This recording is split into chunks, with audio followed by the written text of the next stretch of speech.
Thank you so much. Every time I hear that, I feel like it needs to be shortened dramatically. That was very nice of you. Thank you.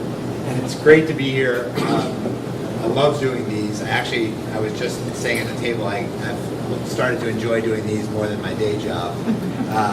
Really, it's very re-energizing for me. I love to be around other business people. I love to share what I've learned, if it's helpful to people, and I'm glad to hear that it has been helping to make some progress here. This presentation, which is the most popular one that I do, is really the most, I'm going to use the word clinical. It's a very educational presentation, so I'll have to move it kind of quickly, so I'll ask in advance that you bear with me, because it's not the typical kind of speech that I do where I get to tell a lot of jokes and take my time and look at pretty pictures. This is rich with information because it's supposed to be something that's usable for you after you leave here, just like Gretchen said. If you don't leave here with a whole bunch of tools that you can use tomorrow, then I haven't done a good job. So you're trading a little bit of entertainment for more, hopefully, education. And on that same note, don't feel the need to take any notes, because we're going to arrange to make sure you get the whole thing in PDF form. So there's a lot of websites. This is not an empty PowerPoint. It's got a lot of actual resources, websites, URLs, and places that you can turn in your PR efforts to kind of up your game in PR. But I remember when I did the Go By Rochester one, I forgot to mention that, so there were all these people writing notes on their phones, and I felt terrible. I'm like, well, you don't have to do that. Just trying to keep up with me and thumb typing in their phones. So you don't have to write a thing down unless you feel like it, because you'll get it within the next few days. We'll figure out how to disseminate it, the entire presentation, all the links and all of that.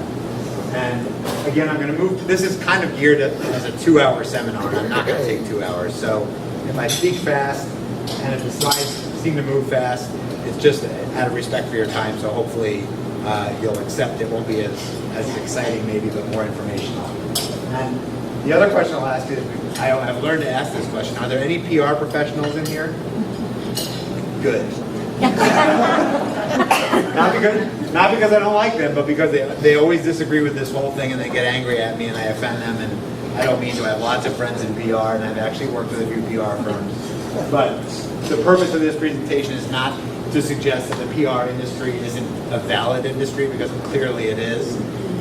But it's to suggest that for most small businesses, which I'm going to assume categorizes all of us in this room, or most of us, in my opinion, dollar for dollar, you're better off doing your own PR.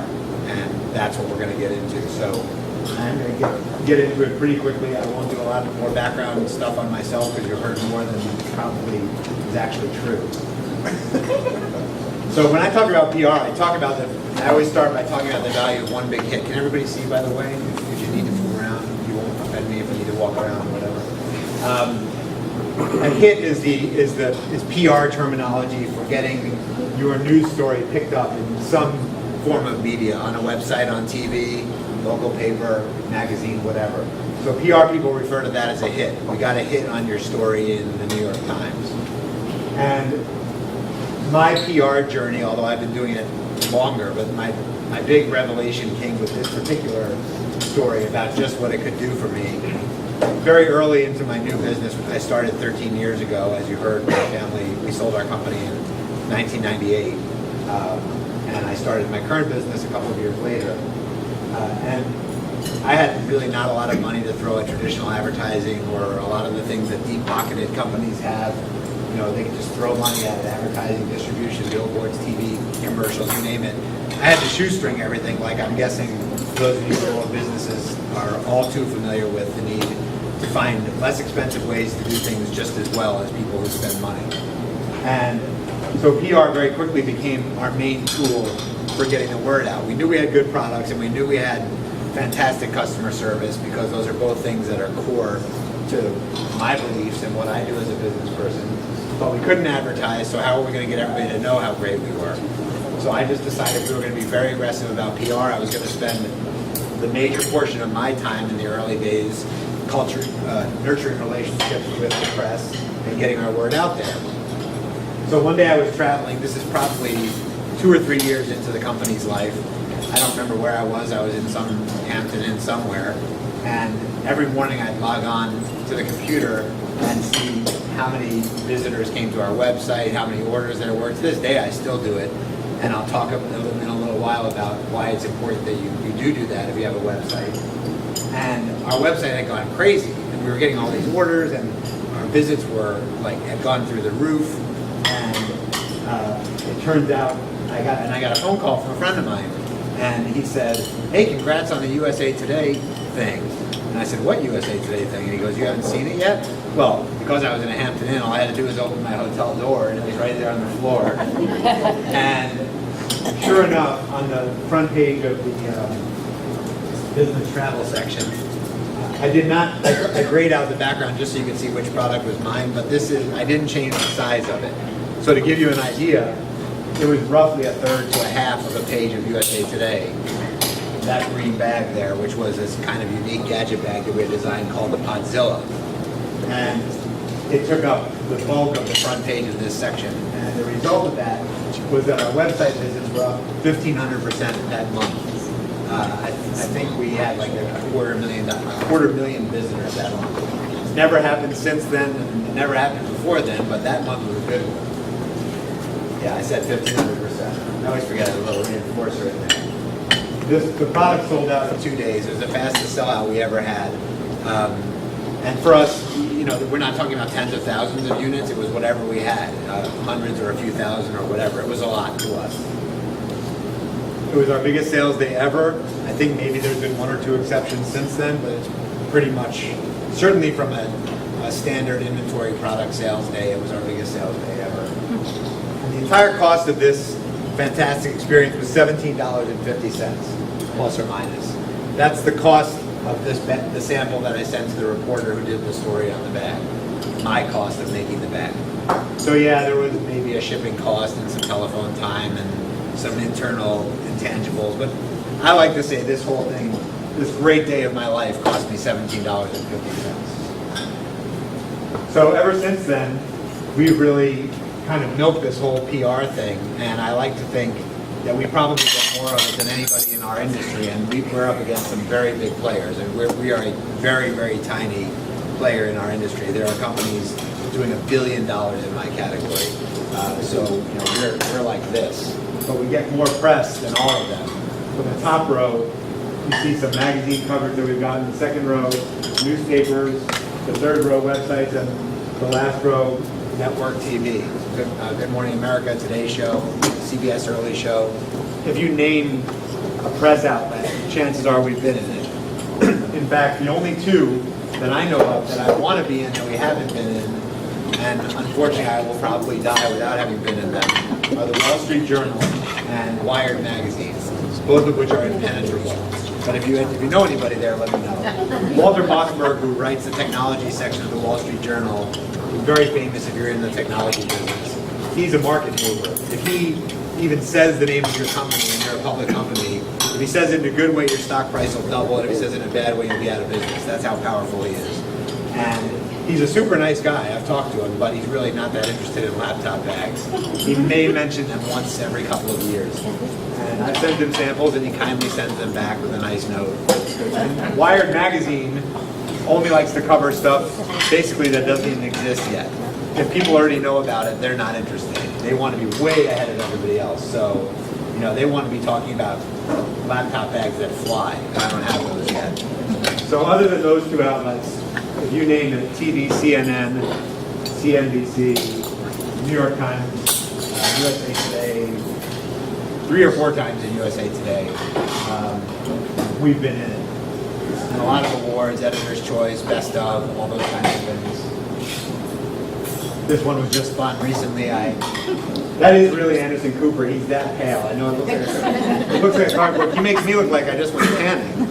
It looks like a cardboard cutout, but that's me backstage with Anderson. It's a long story, but the short version is we started this new business. We designed a yoga bag. I happen to be very into yoga. My wife's a yoga teacher. I lost a lot of weight doing yoga. It kind of got my head straight, all that kind of mystical stuff. And the Anderson Cooper show had as a guest Adam Levine. I don't know how many people know who he is, but he's the lead singer of a rock group, Maroon 5, and he is the ultimate spokesman for male yoga. Like, he's the yoga rock star.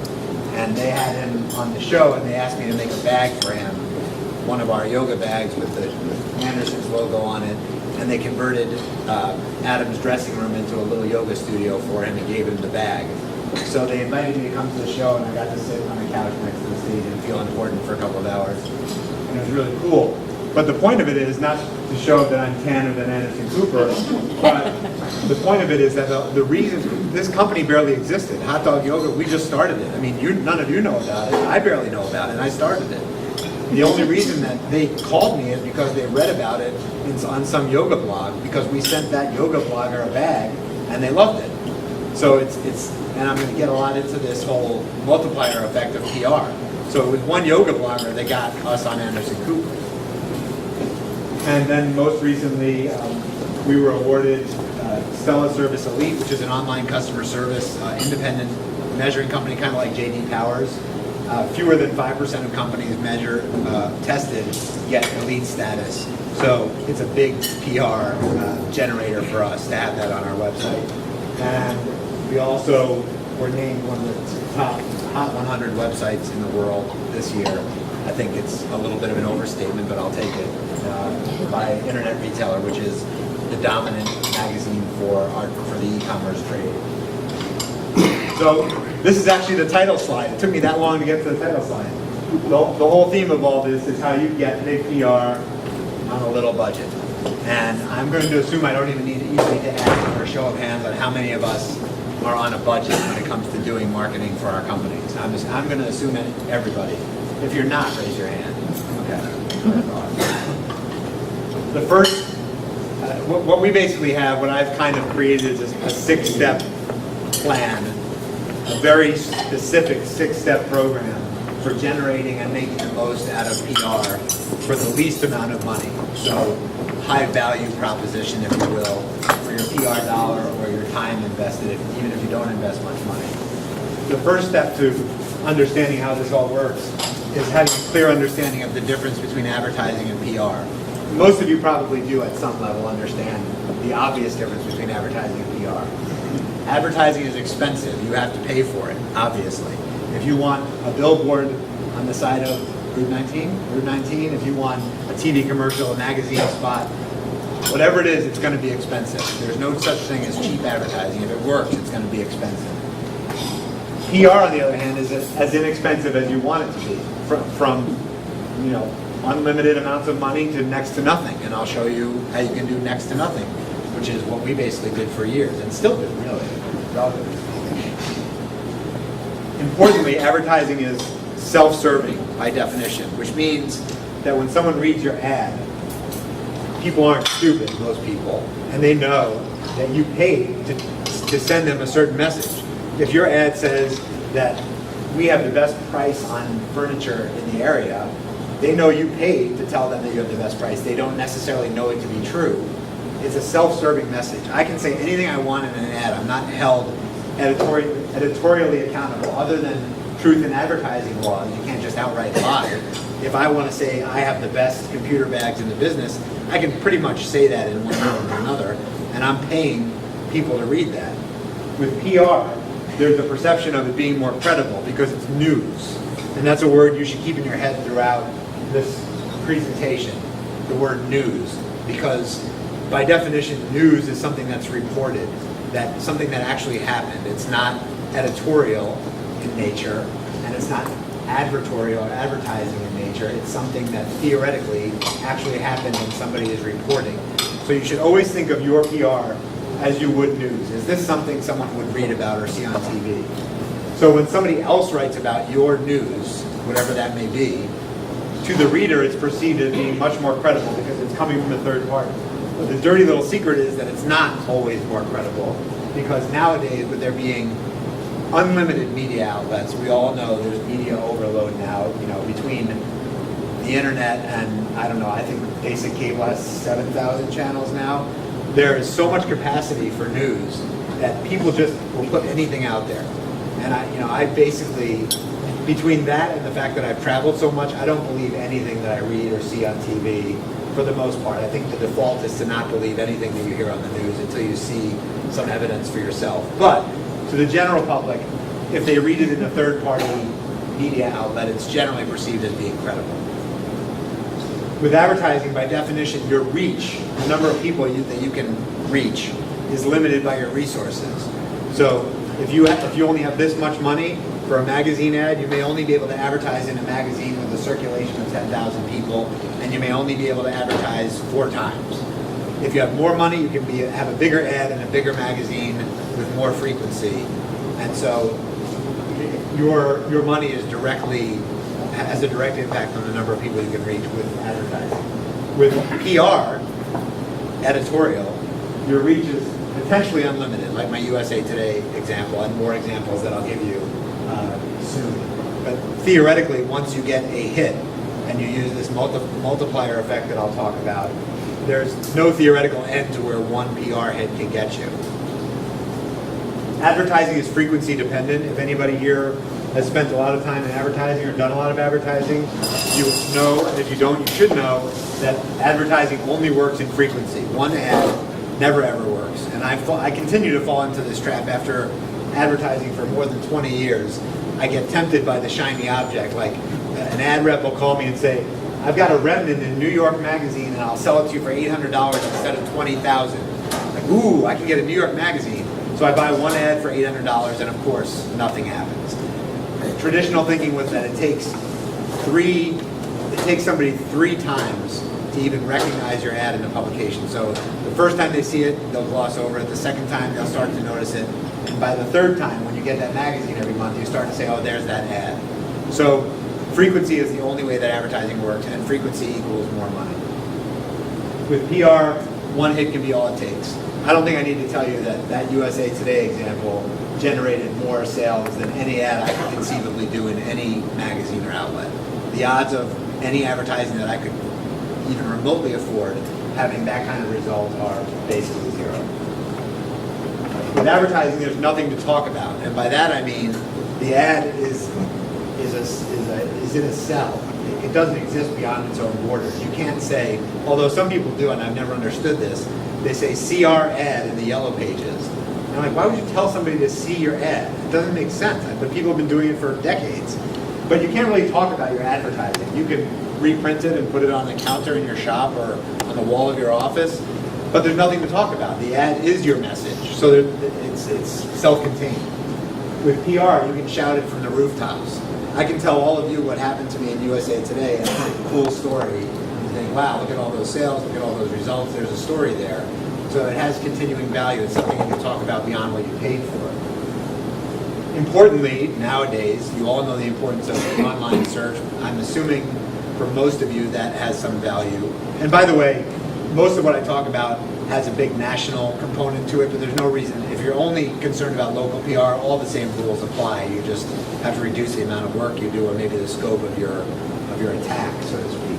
So even though I talk about national PR, you take it at the level that you need it. So search value. Advertising of any form has almost no search value. Organic search, you all know what that is. Just getting found on the web without paying to be found. If you put an ad, even an online ad, Google and the other search engines are not going to find it because it's very temporary and you paid for it and they're smart enough to know that it's an advertisement. So if I put a scuba design ad on the biggest websites for a year, I'll get almost no search value out of it, probably zero search value, and that's important. With PR, it has enormous search value because anything that's put on the web stays there forever, right? For the most part, it stays there forever. In fact, to this day, we get people coming to our website from articles that were written about us a dozen years ago because we can see in our web stats, somebody linked in from X website about a product that we haven't made in a decade. So the search value is enormous and it lasts forever. Advertising also has little residual value. Once the ad is gone, that magazine is in the garbage or on the waiting room table at a doctor's office or wherever magazine heaven, wherever they wind up. Once it's gone, it's gone. Nobody remembers your ad unless it's, you're some huge company like Apple with a memorable ad. But for the most part, at the end of its run, It's done. The billboard comes down, that's the end of your value. With PR, it pays long-term dividends, not only with search, like I talked about, but the story continues. So even when what I'm doing today, talking about USA Today, talking to you about it. I'm not talking to you about ads we've taken out, except for my New York $800 New Yorker magazine ad. But PR goes on and on. It has search value. It has, talk value. You can tell people. You can put signs up in your shop saying, "Did you see us in USA Today?" There's endless things you can do with it, and I'll get into more detail about that. So once you understand the difference between advertising and PR, the next thing is to understand the difference between using professionals, a PR firm, or an ad agency that does PR services, and DIY. The first one is the same as the last slide. Agencies are expensive. There is no cheap way to hire an agency to do anything for you. And if any of you use ad agencies for anything, you know that. There is no inexpensive way. And I know expensive is relative. You may spend $10,000 compared to a big company spending $10 million, but to most of us in this room, $10,000 is probably a lot of money. And PR firms charge a lot of money, and usually on a retainer basis, so you're paying them every month, and it doesn't really matter whether they get results or not. It's not a very accountable profession. You're just writing checks on and hoping that they get that big score for you. So you have to have either deep pockets or a lot of guts, or just an absolute confidence that a PR firm is a better route for your dollar than doing it yourself. The DIY method is as inexpensive as you want it to be. You can spend next to nothing, you can spend as much as you want, and I'll get into that in more detail. And I'm sort of speeding through this, like I said earlier, because I want to make sure you're not here all night, unless you want to. With a PR firm, their time is limited by your money. You're buying a certain block of their time, a retainer. So the smallest retainer I've ever heard of from a credible PR firm is somewhere in the neighborhood of like $4,000 a month. And I can tell you that will not get you much of their time, attention, or love. And once that money is spent in their eyes, they're done with your projects for the month, and they'll wait until that cycles around again. It's no different than any other profession, and I don't mean to demean it. It's no different than an attorney. It's no different than anybody who makes their living off of selling you time. And so you have to realize that you're buying chunks of their time. The taxi will only go as far as you pay them to go. With DIY, time, like money, is limited by your choice. You want to spend, especially in the early days, I decided 20% of my time was a good amount to spend on PR. You decide how much you want to spend, and there may be periods of time where you don't spend any, because it's not a priority, you don't have any news. But you decide, you control it, and the only cost is whatever your internal cost is and value of your time, and the opportunity cost of the other things that you can be doing with your time. Agencies will have limited knowledge of your company and your product and your industry. The less you spend, the more limited that will be, rest assured. Whereas you know your business, obviously, inside and out. You wake up every morning thinking about it. You eat, dream, and have nightmares and all of that stuff. No one's ever going to know your business better than you. You can't be an agency enough to know your business better than you. So that's important. They'll never have enough knowledge, the kind of knowledge that you'll have about your business. And similarly, they can't replace your passion. In fact, that's even more important. If we're passionate about our businesses or our causes or the organizations we belong to, that comes through in the way that we represent ourselves. Even the best PR firm is only going to be so enthusiastic about my laptop bags. They're going to say, "Oh, this is really great. Can I pitch you this bag of one of my clients?" And it's not. They know the passion's not there. You live your business, like I said. Hopefully, you always have that passion for your business. Good days, bad days, and so on. Very important. In pretty much all cases, in fact, I'll say all cases, the PR agency owns the media contacts. You're renting their Rolodex through them for as long as you retain the agency. And that's really important, because the second that you part company with that agency, and you will, just like any agency, eventually part company with them, you've lost all those connections. It's just cut off like an axe through wood. You no longer have that Rolodex at your disposal, and you're starting from scratch with a new agency or by yourself that hopefully has a Rolodex you can build with.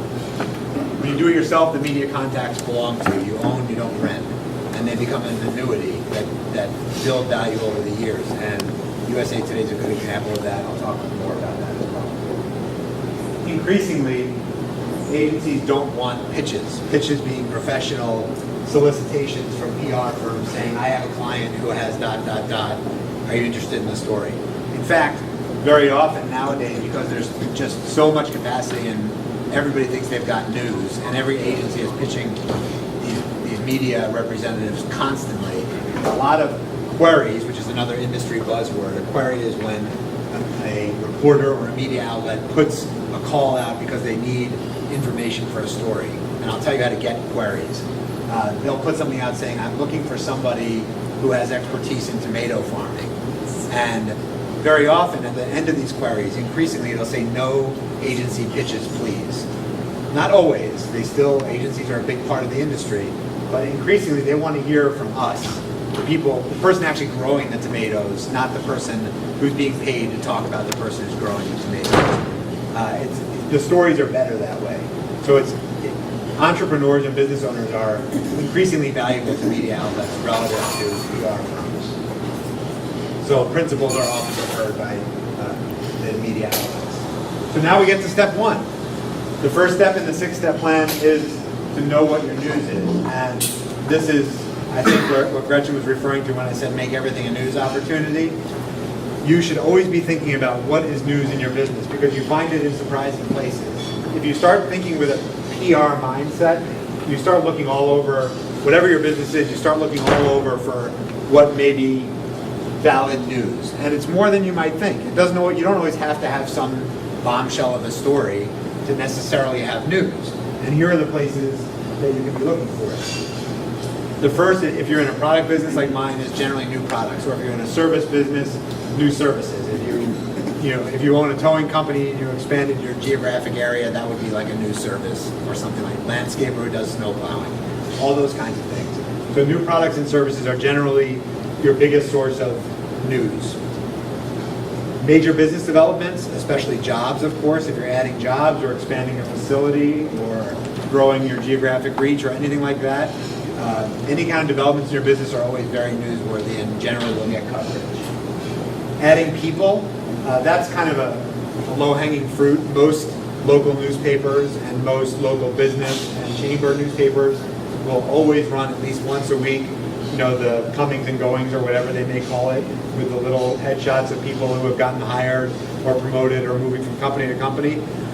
That's a guaranteed source of news, and while it may not be the most valuable, it gets your company name out there. And sometimes you shouldn't always be greedy about what your news is. Sometimes just having your name in the paper is enough to get one person to look up who your company is. Oh, what is this scuba design that I just read about this new employee? And things happen. So new people announcements should be something that you just make a part of your hiring process.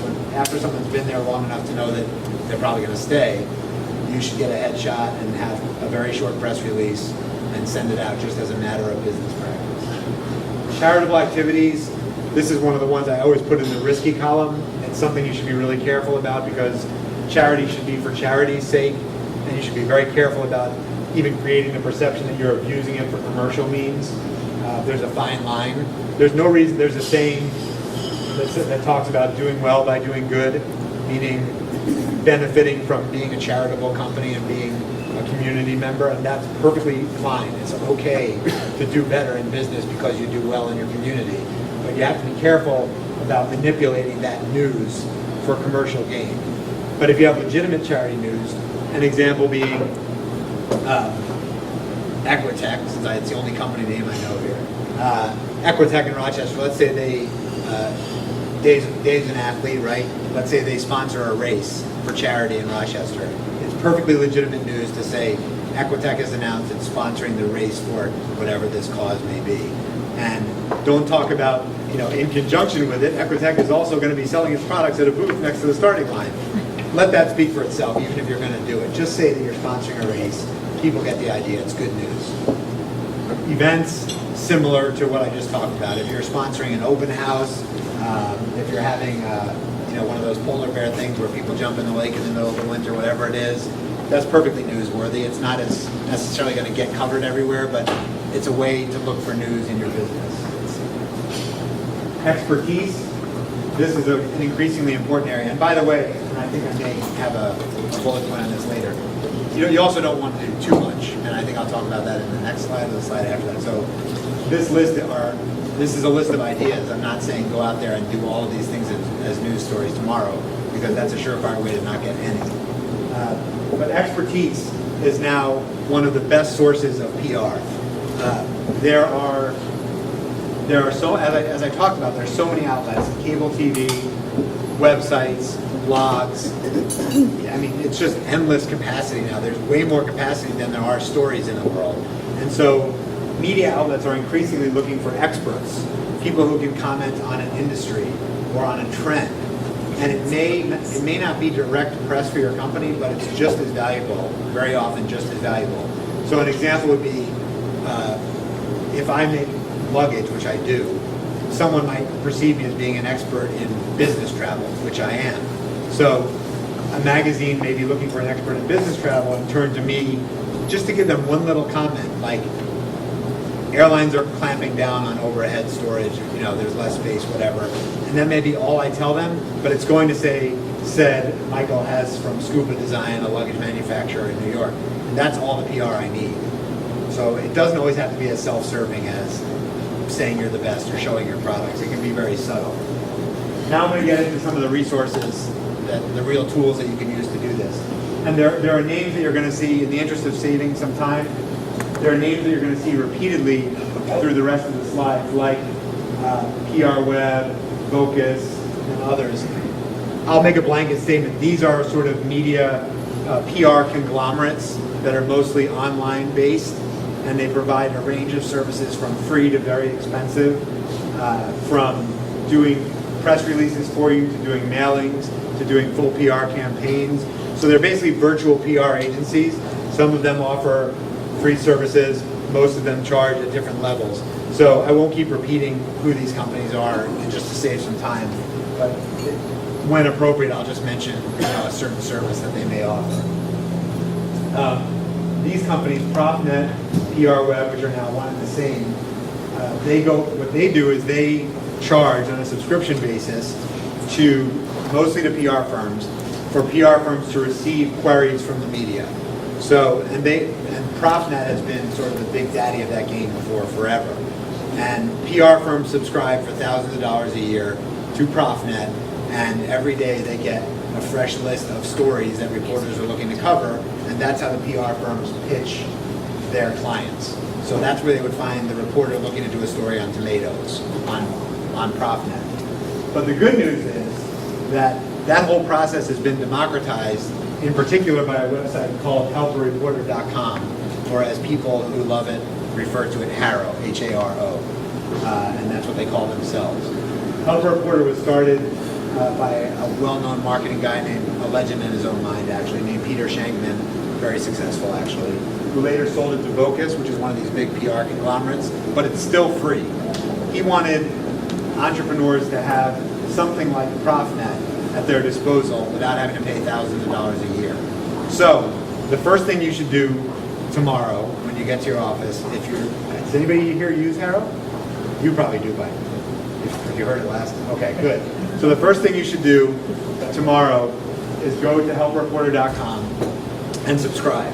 And depending on what selections you make, you can choose what types of mailings you want to get, what categories, and so on. You'll get an email up to 3 times a day with a long list of reporters looking for stories. And some of them are very entertaining. They get very esoteric and very niche-y, and you'll sometimes just get a kick out of reading them. Like they'll say, looking for 20-year-old men who wear green hats. I'm making that up. But it gets that esoteric. There are people doing weird stories out there. Some of them really strange.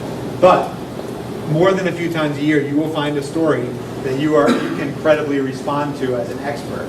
Something in your field, not necessarily pure promotion for your company, but I've gotten a lot of press from Haro, and very little of it has had to do with laptop bags, which is what I make for a living.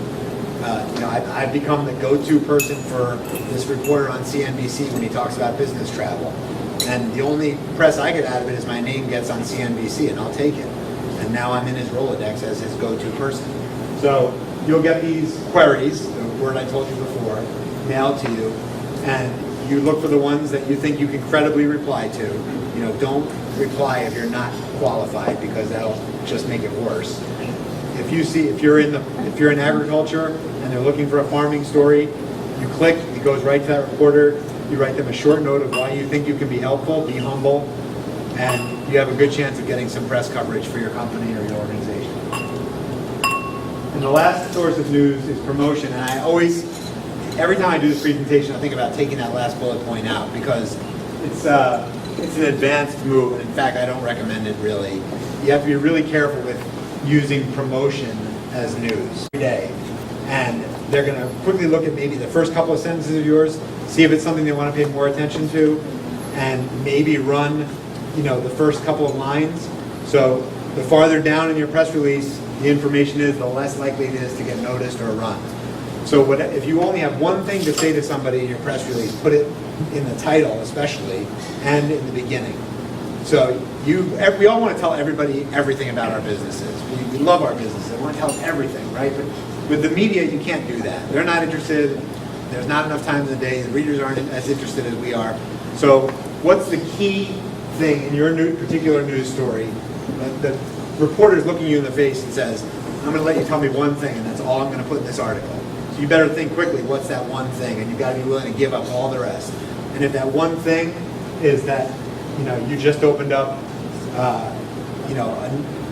50 locations for your retail store, that's all you should say in the first, right in the beginning of the first paragraph. The fact that they are, comfortable and have Wi-Fi and serve coffee and all that should be at the end of the press release, because that's not important and you don't care if it gets run or not. Here's where you get into how you cleverly get self-promotional in your news releases. If you want to make a claim, and a claim is something that can't be substantiated by a reporter, right? If I tell a reporter I have the best laptop bags in the world, it's impossible for that to be substantiated, and the reporter is not going to tell that to his or her readers, not if he or she is a good reporter.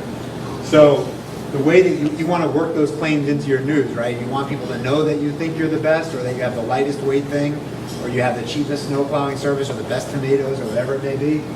The way you get that in your news releases is to quote yourself. Talk to yourself as if you're a reporter interviewing you.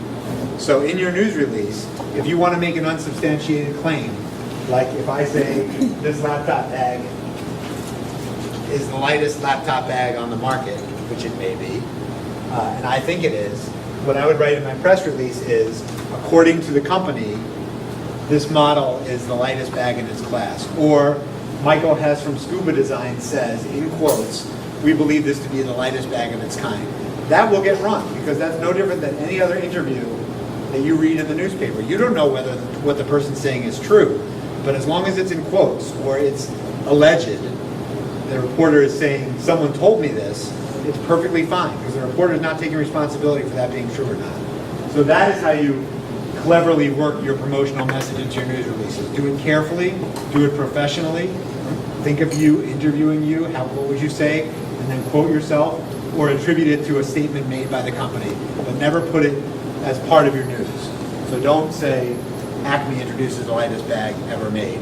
Say, according to Acme, it's light. There's a big difference. You get the distinction, right? Neatness and quality count. Nobody cares about neatness and quality anymore in the world. It's very depressing to me, especially when I read cover letters, resumes, and now news releases that people send me to CBS. But they do count. Especially, it's a generational thing to some extent, but you are more likely to get taken seriously if you make your materials look serious, and that means using nice typesetting and having nice e-stationery, assuming that you're emailing stuff, addressing people properly, doing things at a level of elegance, which is my very favorite word in business. Doing everything elegantly is more likely to get you noticed in a favorable light than doing things sloppily. Although it is amazing what sloppy people get away with nowadays. They seem to get jobs, they seem to get press run, but I'm not a fan. If you're emailing press, be careful with attachments, because a lot of them will get blocked and your email may never get through to the reporter. So if you must send an attachment, make it one of the plain vanilla attachments that are not dangerous, like a PDF or a Word doc, never an executable file, never a zip file, things like that if you're into that kind of thing. Your news is probably going to get trashed or they won't open it, because most people who are smart will not open attachments. Here's a big one, especially for chamber meetings and groups like this. Make local stories obvious, and this one may apply to, I'm going to make an assumption that this applies to most of you more than almost anything I'll talk about, which is if you have a local angle, it should be virtually the first word in the first title of the first thing you say in the press release should be the word local or the name of your town or locality, because that will stop the reporter in their tracks if it's a local story. So if you don't say that a Wellsville company announced something, that word Wellsville being the first word in the title is going to stop that reporter right there. Local story, very important. Much different than a company from Orlando sending that reporter a story that's going to get shuffled across the virtual computer desk with all the others. So local company adds 10 jobs, guaranteed to run. No chance that won't run in the paper in this day and age.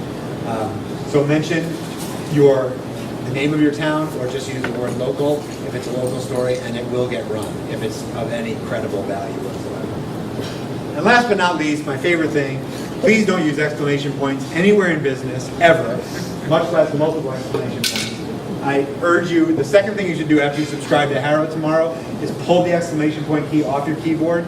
It has no place in business, and it certainly has no place in press releases. If I catch any of you using exclamation points, there will be punishment. I hate them.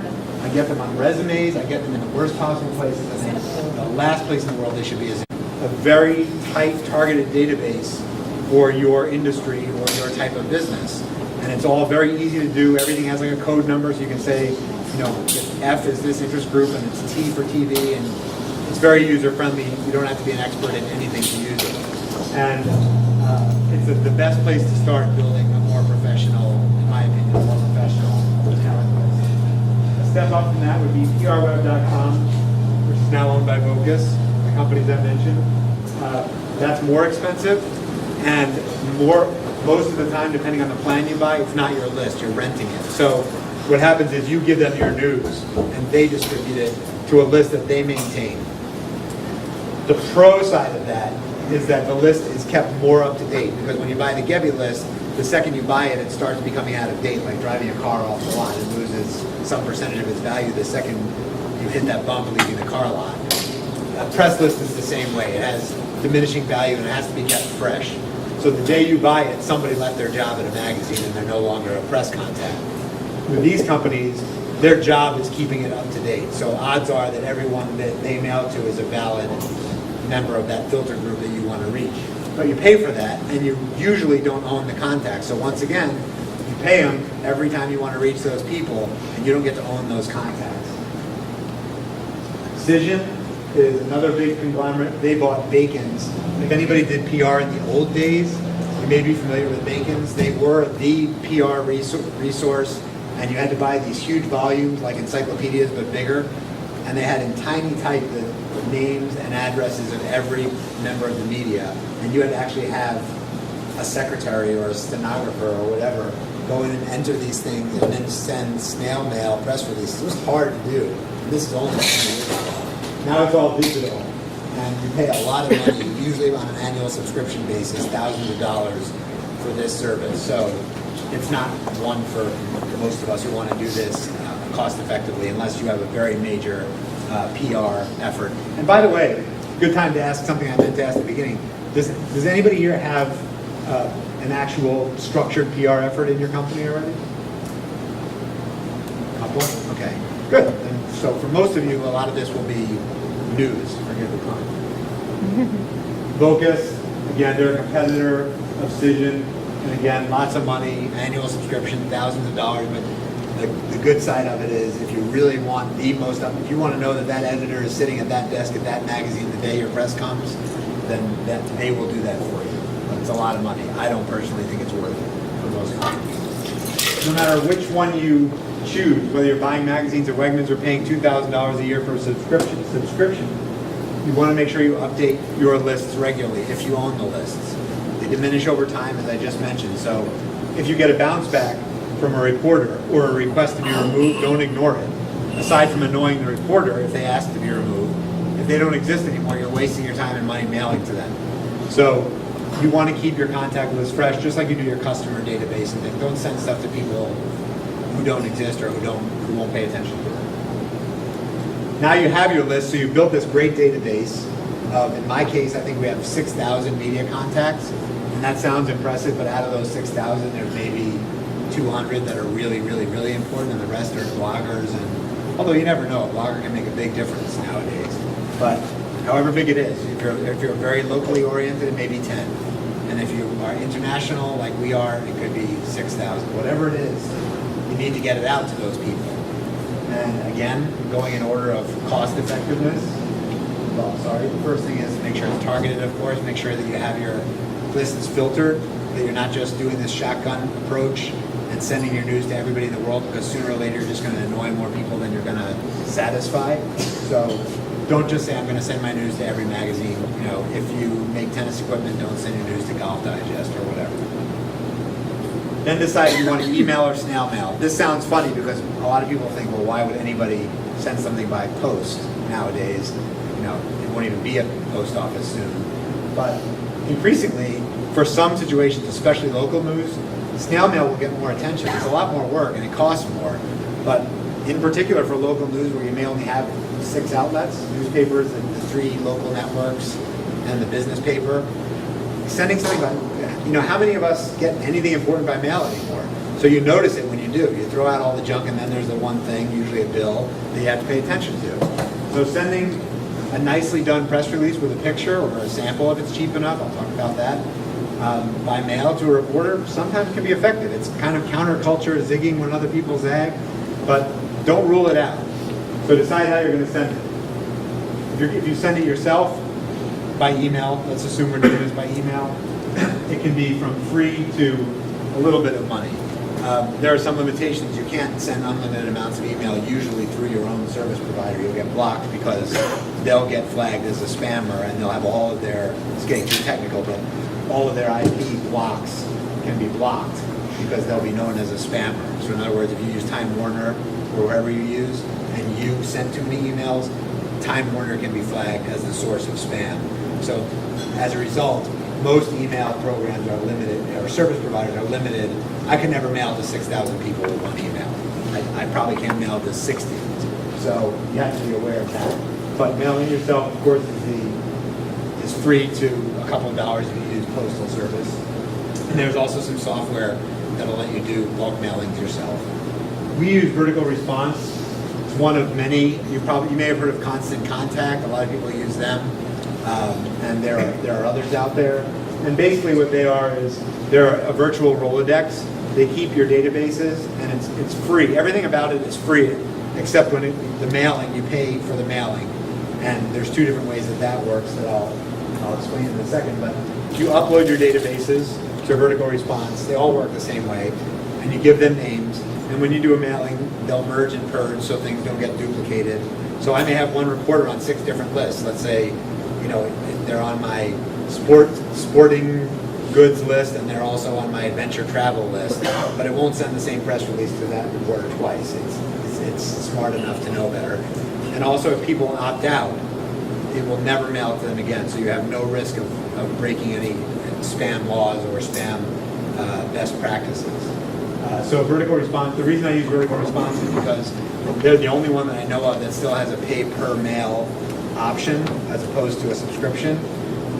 So you pay like a penny a name, and we would probably change that now because we're mailing frequently enough. We use it for our customer mailings and our press mailings. So we have something like 40,000 names in vertical response over 50 lists. So when we weren't mailing very frequently, I didn't want to pay every month if I wasn't mailing. So you pay like a penny per name. So if you're sending out, 600 press releases, it's $6. So at pay as you go. And that's why I stuck with vertical response.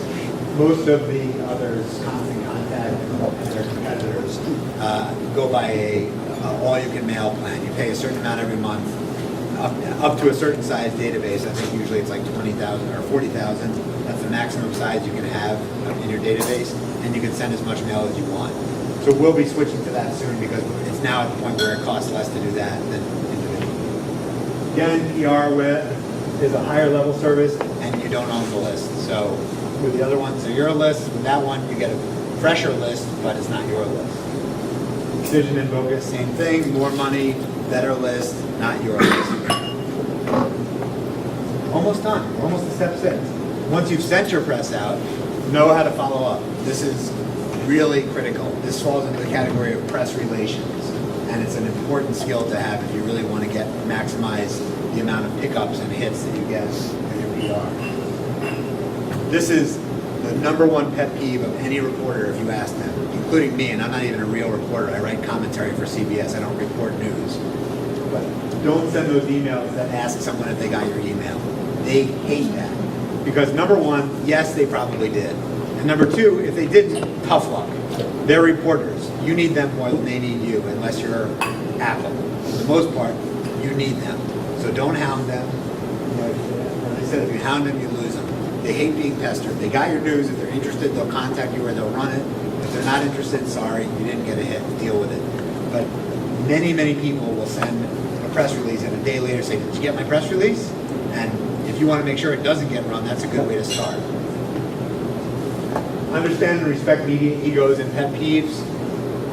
Members of the media have huge egos, most of them undeserved, but they think their name's in print or they're on TV, so they're important, and there's loads of people like us begging them to get noticed, so they tend to have big egos. Some of them, deserve, like a Walt Mossberg at the Wall Street Journal. He actually has not a very obvious ego, and he's probably the most important person out there, but you have to cater to them, even though sometimes it hurts, because you're like, you're a nobody, and you're acting so important, and you're talking to me like I'm a nobody. But it's up to you. Do you want the press or not? It's like being nice to a customer, I suppose, although you should always be nice to customers. You're either nice and respectful and treat people well, or you don't get what you want. So again, you need them. Be good to them. Cater to their egos. You don't have to kiss their butts. You just be polite. Don't waste their time. Be deferential to a degree, and they'll tend to respect you back. And know their pet peeves. Don't hound them too much. Don't call them if they don't want phone calls. If they say no phone calls, and you think calling them will be a shortcut, it's a shortcut to not getting press. This is one that annoys a lot of people, and I had to get used to it because I'm a very impatient person and I get frustrated very easily, and I want things to happen an hour ago. Even if they're not responsive, you need to be very responsive. So you may send a press release out and you're dying to follow up with that person, but you can't. You sent them one follow-up after 3 weeks, that's okay, but you can't keep doing it. And then 6 months later, they somehow pull your press release out of their maybe follow-up file on their computer, and they email you and say, back in 1994, you sent me a press release about tomatoes, and I'm suddenly interested in covering tomatoes. At that point, you should act like you just sent that press release an hour ago, if you care about the press, and drop everything you're doing and pretend that it's the happiest day of your life. And so nice of you to get back to me after my 1994 press release. And I would love to send you some tomato information because you want the press. So even though they dragged their whatever and kept you waiting and came to you 6 years later, you need to react as if it's the most important thing in the world. And that's a blow to your own ego. Because it's like, yeah, it's so rude. Now you expect me to jump out of my chair and get you tomatoes in the UPS next day air. And well, do you want the press? Again, if you want it, you got to play the game. If you have the kind of business that's conducive to samples, and maybe I can shortcut this. Do any of you have product type businesses like mine? You sell physical products? Okay, then I'll short circuit this. If you have stuff that you can give away, give it away. If it doesn't hurt you, it's the cheapest advertising you'll ever get. And I'm not talking about stress balls and pens because reporters don't care about those things. But in my case, samples, reporters want samples. They'll say they want them to test, they really want them just to get free stuff. Either one is okay with me if it'll get them to write about it. That $17.50 bag that I sent USA Today, I think we can all agree was probably worth the $17.50. So if I spend $10,000 or $20,000 a year giving stuff away, and I get however much PR value, even if 90% of it is wasted samples, the 10% that's worth it is worth all of it. Make the writer or editor's job easy. They're not really that interested in you most of the time. Sorry, they're just covering stuff. They have a job to do. They have 700 words they have to get in by the end of the day. They might like your product, but it's not the most important thing they'll do all day. So make their job easy. Write the press release properly, And again, I won't obviously get into the details of proper press release writing, but I'm happy to help sometime for a little bit of time if you want, give you some basics. But write it well, submit it well, follow up with them immediately if they ask you to. Don't follow up with them if they don't. Don't bug them. Just make their job easy, and they're likely to make you into a trusted and not an annoying contact. If you want to make it into their every member of the media has a Rolodex, virtually speaking, of their go-to people for certain stories, especially local media. You see the same people on the news. Whenever there's a story about a fire, you see the same expert on arson. Whenever you see a story about cars, you see the same car person, because the reporters have their go-to people. They flip through, they no longer do it this way, like the old days, but they flip through, and they say, oh, who do I go to when I have a car story? Oh, it's Bob over at Bob's Chevrolet, and I'm going to call it. You want to be Bob. You want to be their go-to person for your industry, even if it's not about your particular product or service. And the better you are with all of these press relation things, the more likely you are to be like I am with that CNBC guy. I'm his go-to guy for things about luggage space on airplanes or whatever, and he's called me 2 or 3 times, and my company name has been on his website, CNBC, 2 or 3 times. Same for the USA Today. That reporter, the quick background of that is, if you look in any of the Gannett newspapers, of which USA Today is the flagship, and there's 100 or 200 other Gannett newspapers, including the Rochester DNC. I don't know, there's another Gannett paper. What's that? Messenger Post. But that's not a Gannett. No. Okay, yeah, it's a different company. But just like that, they own a bunch of newspapers. So Gannett has one stringer, one writer who covers the new product beat. Her name's Deb Porterfield. I'm not giving away a trade secret because her name's right there on the new product section. And Deb has become our most valuable press contact. She's the one that got us in USA Today, because when she does a story, she puts it on the news wire, and when USA Today has space to fill, they go look on the wire and say, oh, what can we put in this space? Oh, here's an interesting looking bag that Deb wrote about. We'll put that there. And it gets picked up by maybe 100 other Gannett papers. You never know. Sometimes I'll open the DNC and see my product and forget that I even sent her one. And because we're really good to her and we don't abuse the privilege of knowing her, she covers 90% of our product launches. And because we're very respectful, we don't waste her time. And you want to be that. Step 6 is to track it. And that means that, it's good enough, I guess, if your press gets run and people see it, it's fine, it has value. But it's better if you know that it ran, because then you can do more stuff with it, which will be what I get to at the eventual end of this soon.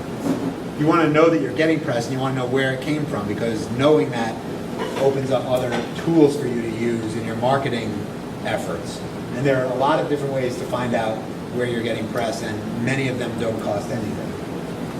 The first one, do all of you know Google Alerts? If you don't use it, that should be the 3rd thing you sign up for tomorrow, after Harrow and possibly Gebby. Actually, it should be the 2nd thing. Harrow, Google Alerts, and then Gebby maybe.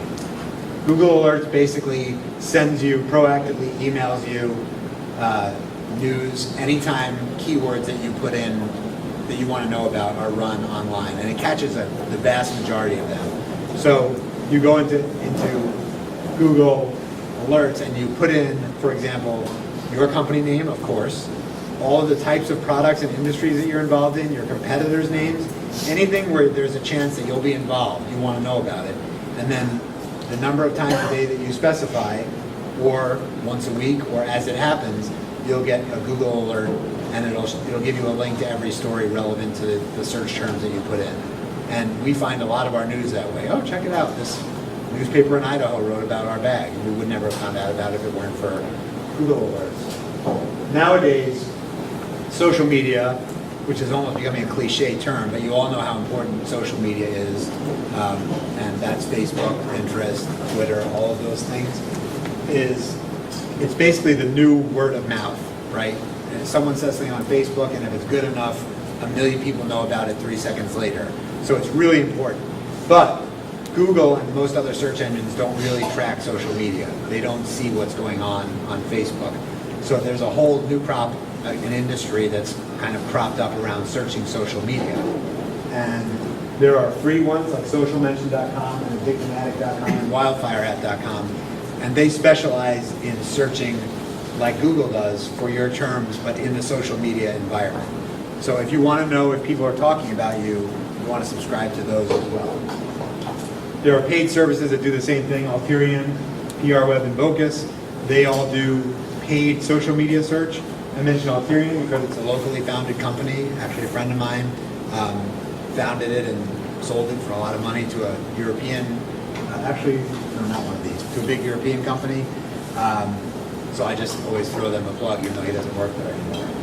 If you feel like paying for it, they'll be more thorough than the free services. You do get what you pay for. Your customers. A lot of people forget this is like good old-fashioned business, right? In the old days, someone would walk up to your physical counter if you have a store and buy something and say, oh, good morning, how did you hear about us? No one does that anymore because we're all so detached, by technology or other means.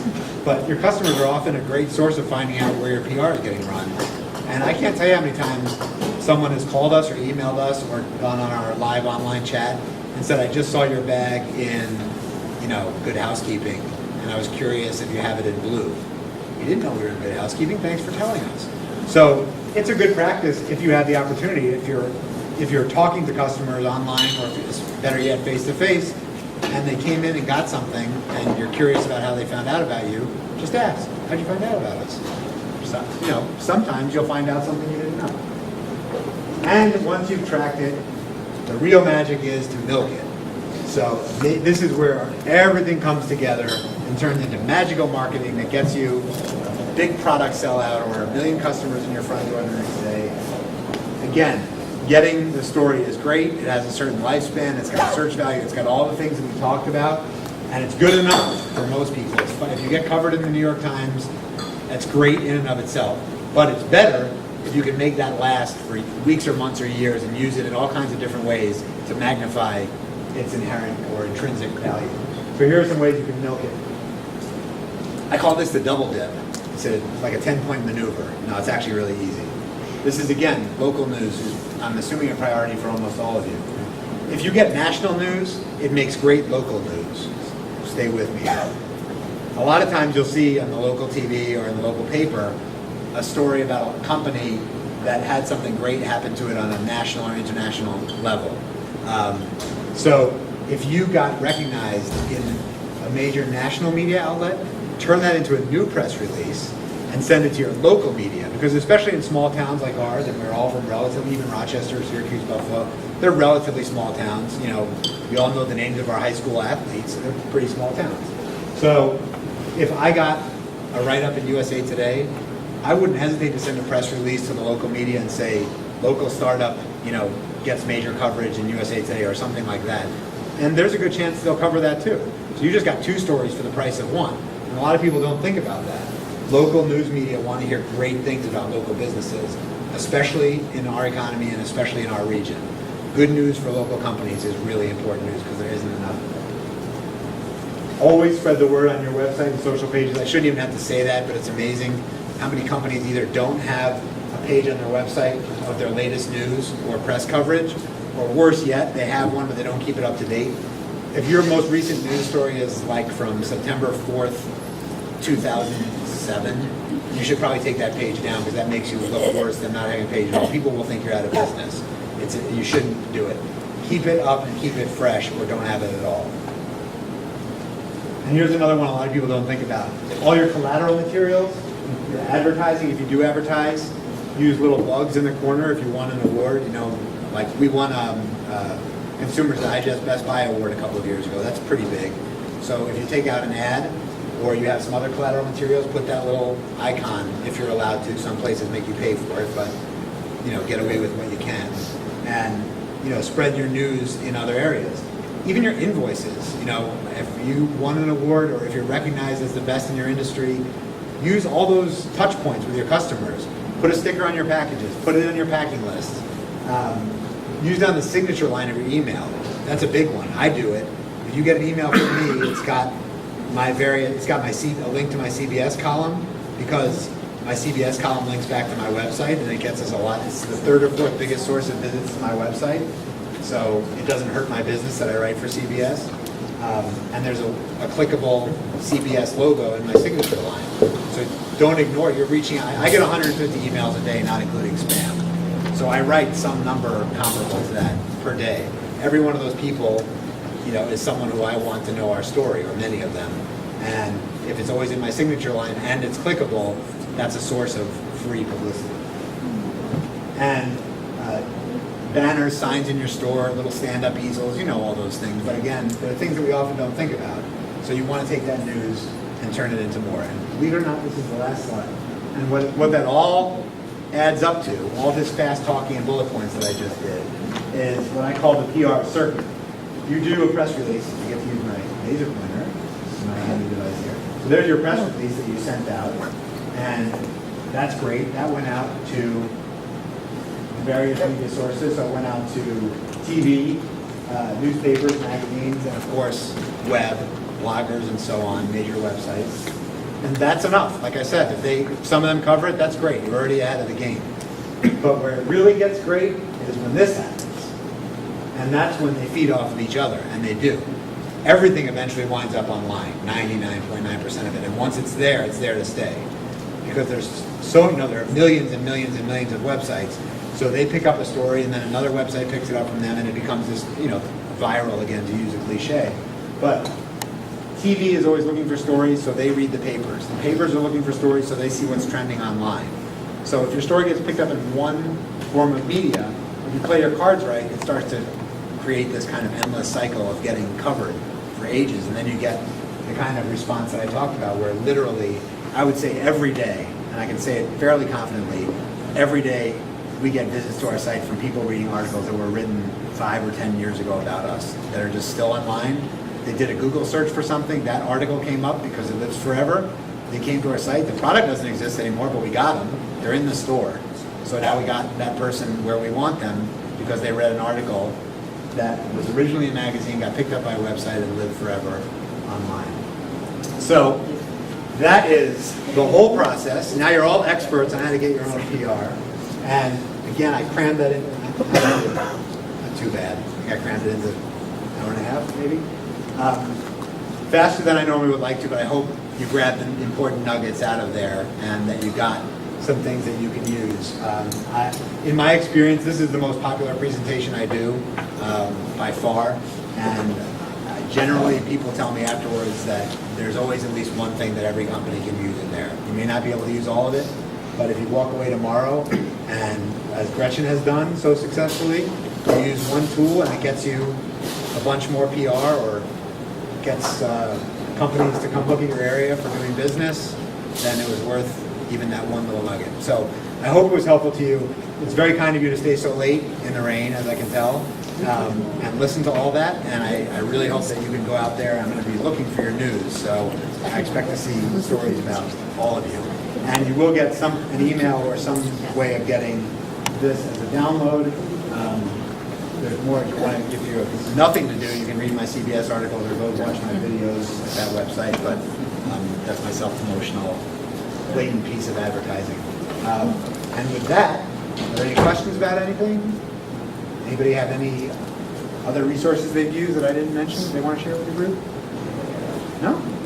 First time I ever got a question? You have a question? I think you covered a lot of stuff there. Fast talk. I will say this, though. I actually ended up searching for computer bags and found an article written about one of your products and did end up at your store, Mark. Thank you. I saw you there. I saw you there. Thank you. It's very nice. So we do.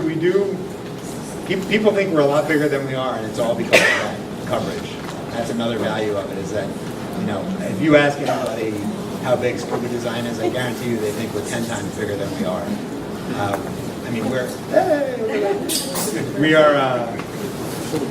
We're a 20th the size of my family's previous business, so we are very small. But to the public, because of our PR and our search results, we're much bigger. And as long as you're being honest, it's good to look bigger than you are. Thank you again. Well, I was just going to say, we've had the opportunity and the fortune of working with Michael and knowing Michael for some time period now. And the bottom line is we have tried many of the points that Michael has presented here today. And I absolutely will tell you that they are effective and they work. And when Michael says, look at the situation and orient yourself, do you fit, does it make sense, that is correct. But don't be timid, because 2 years ago, December 23rd, 2011, we got incredible television coverage for an entire day. 6 a.m. Yeah. I know. But 6 a.m. in a coffee shop. 6 a.m. in a coffee shop. But we were on live television in Rochester for an hour and a half in little snippets, and then they took a lot of recorded information and they edited that into a news article that was presented on every single newscast that day until the 11 p.m. news. And it was free. Didn't cost us a thing. And this is the type of stuff that Michael is sharing and presenting. He wants, I just want to speak on this. I have to encourage you to More slowly than I did, so people can understand. But what he's sharing with you is practical. It's not rocket science. It's doable by every one of us. And that's what I admire so much about what the information is sharing.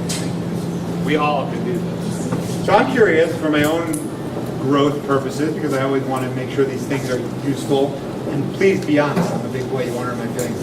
How many of you got at least one thing that you can use? Awesome, great, I feel good then. And you know what is very important here, because we have a mixed crowd, and I was trying to think of your concepts and how they play a part of it. I mean, we have colleges here. Me, as working with the chamber and the tourism, we're looking at ways to promote Allegheny County. Some are promoting campgrounds. We also have students that can very much benefit to this type of work too. So you really covered a lot across the board. And we actually even have some media here too. We do? What media? So they learned your secret. I said nothing but nice things about most of them. So anyway, so thank you very much. Where are the media, if they're willing to identify? Were my characterizations about media management fairly accurate? Yeah. Yeah, because I do, sometimes it may come off sounding like I'm down on PR firms or down on media, but it's actually the opposite. It's just that, it's always good to hear from the source, that I'm giving the right advice about how to manage a relationship with media. So if nothing there bothered you, then I did my job. And then we have a local paper that's here that has been very responsive. You snuck that on me. They were here. You didn't tell me to like secret shopper. Let's see what it says about the media. Anyway, thank you very much. Thank you very much.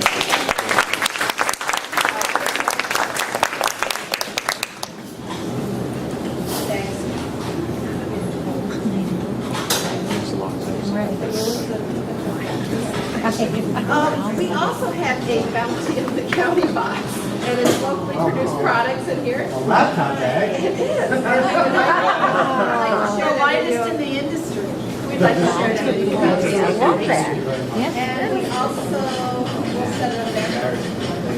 We also had a local powder make some Greater Allegheny Chamber mugs.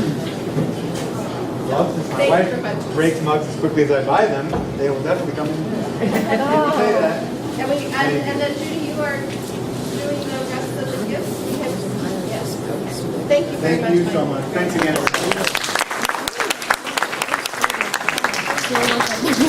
We also have Allegheny County mugs for today. So we have those for Frank Clark and Ellen Barber. I know some of the speakers have had to leave. And Joseph here, Joe Hart. Okay, for the opening, there you are. For the opening session, and for Cam Winter, and Eddie Engine, and he's the one who produced the workshops today. So we thank you all very, very much. We have you don't have a ton. You're not going to be sitting here till 9 o'clock waiting for a pair of gloves or a hat or something that we all hang out for. These are awesome door prizes. And we're going to give them out with freshmen. But what we're going to actually do, we have tickets that are by your place. And so if you would look at your ticket and memorize your number, as we all do. If your number is called all to win the door prize, please go to the table. Either pick up the door prize or make sure that you have your hand, some of the door prizes need to be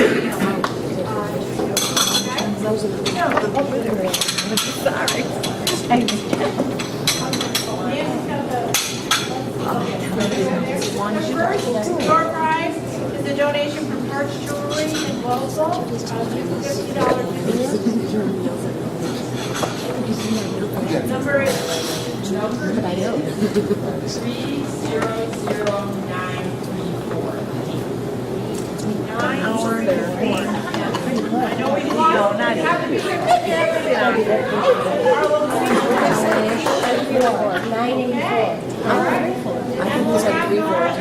Yeah, she said 3-4. The next number is going to be a $100 gift certificate from the Cuba No More Fisher Pharmacy from Brian House. Did I say that in the right order? I love At any one of those three pharmacies and gift shops. So that number is 300971. 971. Close, because I'm a 9. I'm 8. I think it was on the table. Seriously, it was on that. That person here? I think it was at that table. Gretchen, you can. We'll just do another one. 937. No, 971. Nobody did Doesn't matter. Must be right. Now, this is on your drawing. It was on the empty table. It was the empty table. It was the empty table. Okay. 923. Oh, congratulations.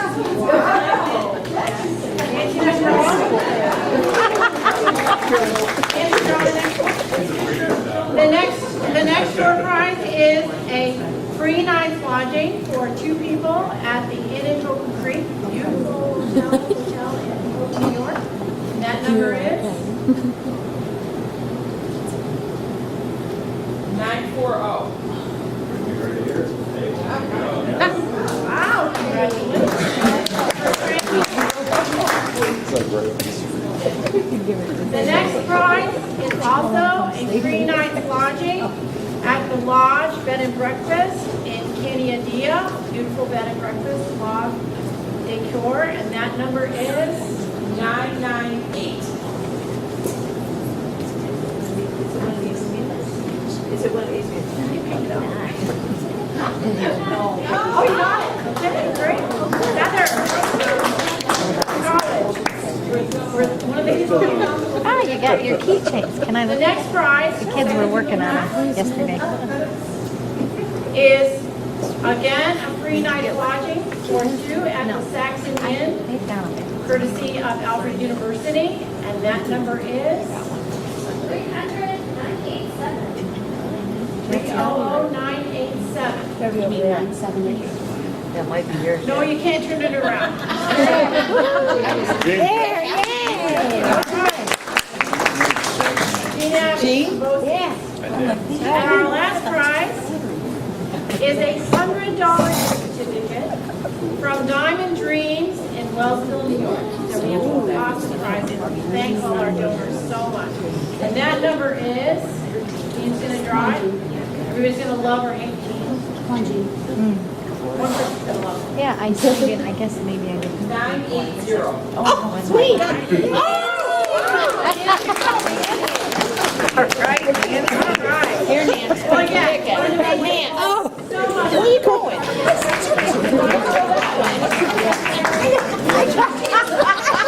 How are you going to get home tonight? I'm concerned.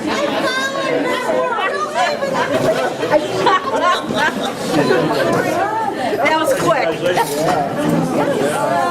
That was quick. Watch those deer. Yeah. They move fast.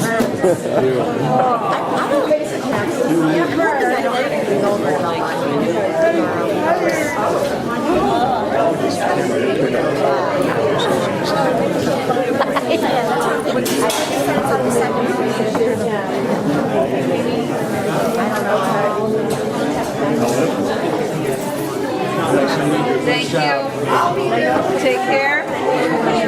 This morning went off exceptionally well. Yeah. Yep. Yep. A lot more kids than last year, so we're increasing.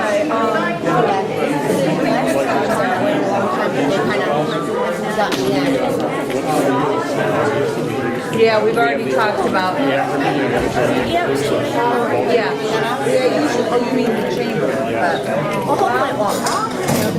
Yeah, that's, yeah. That's a good point. Because I think we need to transition.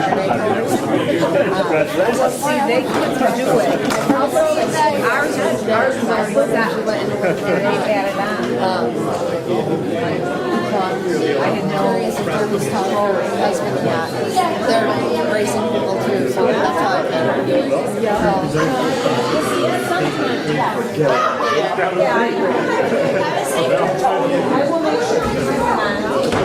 Wait, I've got another medium here. Now I start racking my brains. Is there anything that I regret? Sometimes I do.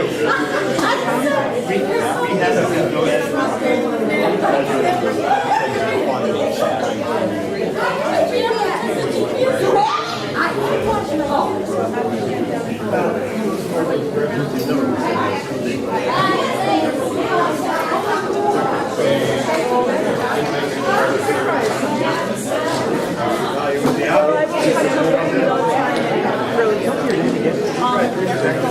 yours has pretty much only one thing.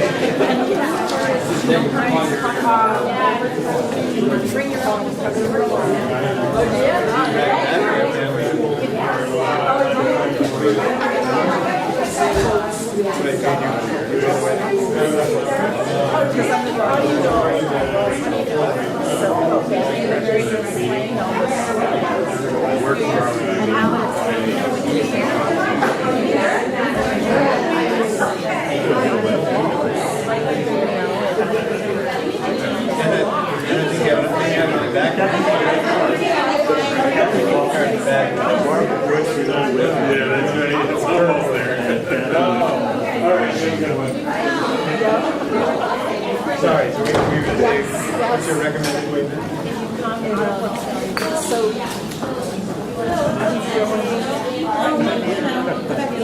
If there was more time, I'd be asking more questions. You end up where you'll come out. It was like you go shit. I'm going to look at you. You're on major. I'm going to go back to I would never.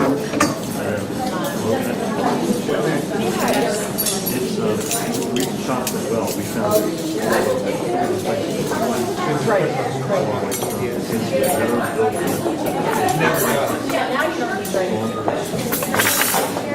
Oh, no, thank you very much. No problem. My pleasure. That's Colin today. I was just curious. Oh, here, About those a are great so experience I cute. had at a hotel in New Jersey last week. You just surprised I didn't steal One it? of them. Apparently the wrong place. A little. I don't take the. I was asking for it.